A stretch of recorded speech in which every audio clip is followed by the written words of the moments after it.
particles from last night's roast chicken dinner. Carpets are like archaeological sites. They contain a wealth of information and can reveal a family's history. Dust that lands here burrows deep into a forest of carpet fibers. At 70 microns wide, a human hair is a giant. There's lead in tiny particles of paint from last month's renovation, particles of chromium and cadmium.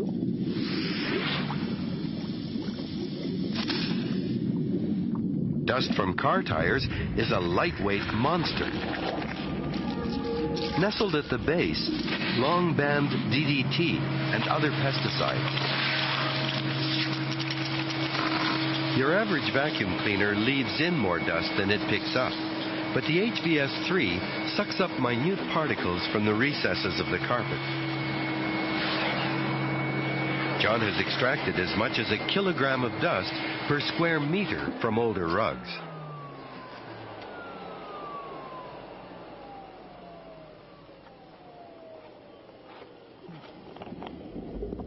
Dust is a mysterious substance. There are invisible particles that come from outer space, from the Sahara, or maybe even from the bones of dinosaurs.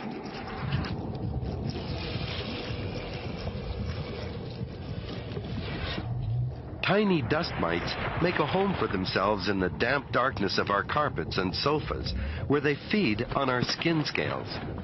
It's their pellets that make many of us sneeze and wheeze.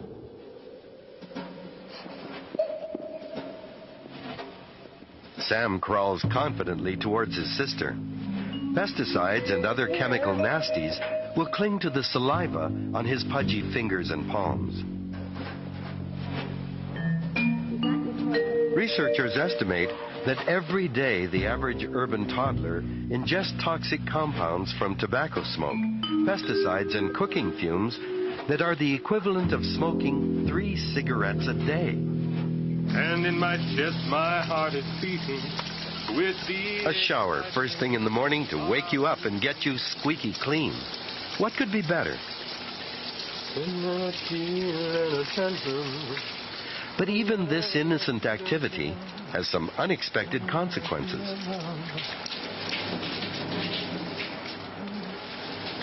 The spray from the shower releases chloroform gas. It's created when the chlorine and organic molecules in the water mix together. Shampoos, soaps, and deodorants to ensure that we're really clean. We depend on an arsenal of personal care products. Some of their synthetic ingredients are used in higher concentrations in everyday cleaners.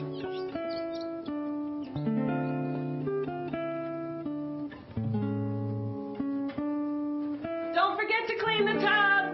I want to have a bath when I get home.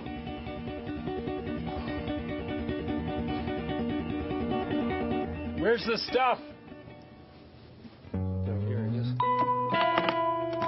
Digging through the cupboard, Dad seems perplexed by the countless options. One for windows, mildew, toilets. Aha! Bath and tile cleaner. We're deluged with consumer products designed to make cleaning easy. Many of them contain suspected carcinogens. Clinging to Dad's skin are traces of shampoo, soap, and now invisible molecules from the foaming cleaner join in. Being clean, it would seem, is a relative state.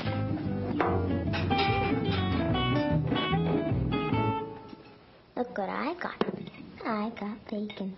Nope. You are what you eat. And in our calorie and vitamin-conscious culture, we pay a lot of attention to what goes in our mouths. We determine our exposure to pesticides by the food choices we make. For most foods, levels fall well within regulatory guidelines. But scientists are increasingly concerned about the long-term effects that even these low levels of toxics might have.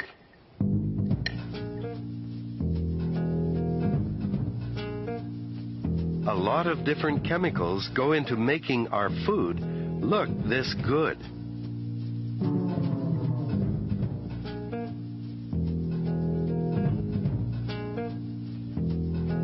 Scientists can monitor what pesticide residues we ingest by sampling everything we eat and connecting our intake with our exposure to contaminants.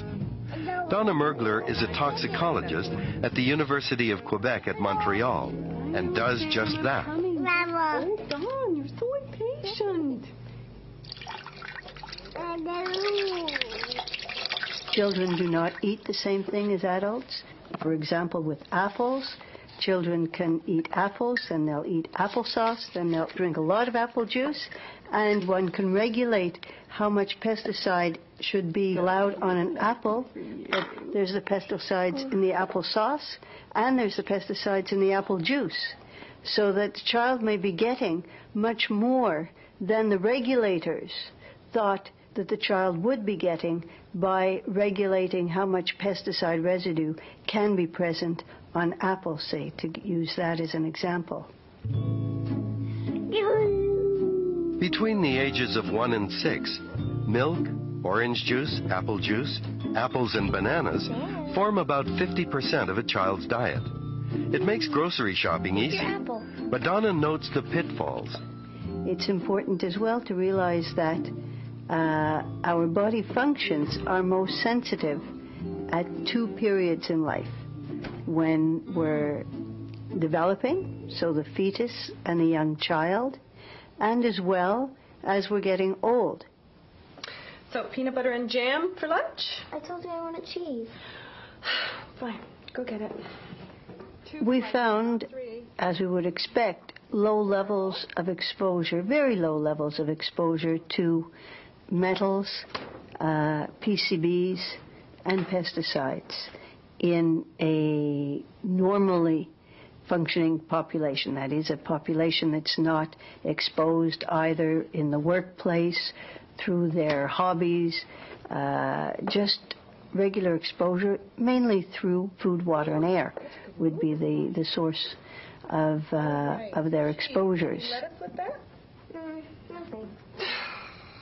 Ashley. Each one of these substances is very well below any of the guidelines that, say, Health Canada or the World Health Organization has for recommended levels. However, one of the problems and one of the things that is of concern is that it's the mixture, sort of the cocktail. Even if you have substances that are below the recommended levels, all of these substances are, for example, neurotoxics. That is, they can affect the nervous system. And what happens when, the question is, what happens when you have a little bit of everything? It's sort of like drinking. I mean, one beer doesn't have that much an effect. A couple of glasses of wine doesn't have that much of an effect. And maybe a little shot of whiskey might not have much effect. But when you put all of them together, then you will have a major effect. Scientists have identified a cocktail of over 80 toxics coursing through our veins. And these are just the ones we know about.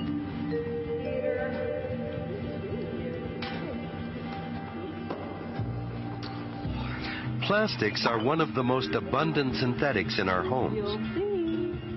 One of the infamous